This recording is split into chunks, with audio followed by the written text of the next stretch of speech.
हाय, मी आहे स्वाती आणि हा आहे माझा रक्षाबंधनचा मिनी ब्लॉग.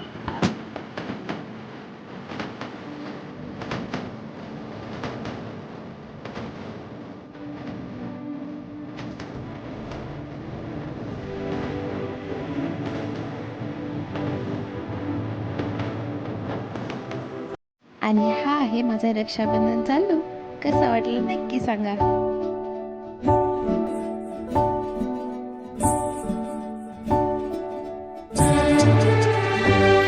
आरवडेला गेले म्हटल्यानंतर राधाकृष्णाच्या मंदिराला भेट देणं हे मस्ट आहे. सो आम्ही तिघीही राधाकृष्णाच्या मंदिरात गेलेलो होतो. तिथे श्रीकृष्णाच्या जन्माष्टमीची तयारी चालली होती. खूप छान वाटलं मंदिरात गेल्यानंतर. तुम्हाला ह्या राधाकृष्णाचं मंदिर आणि ह्या मूर्त्या कशा वाटल्या ह्या नक्की सांगा कमेंटमध्ये.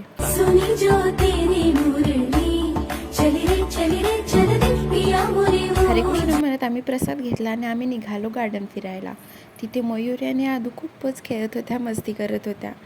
आदू तर मयुरीची खोडीसुद्धा काढत होती. तिथून आम्ही घरी गेलो आणि भैयाचा वाढदिवस सेलिब्रेट केला. तर माझा रक्षाबंधनचा ब्लॉग आणि आमचं मंदिर कसं वाटलं नक्की सांगा कमेंटमध्ये. बाय.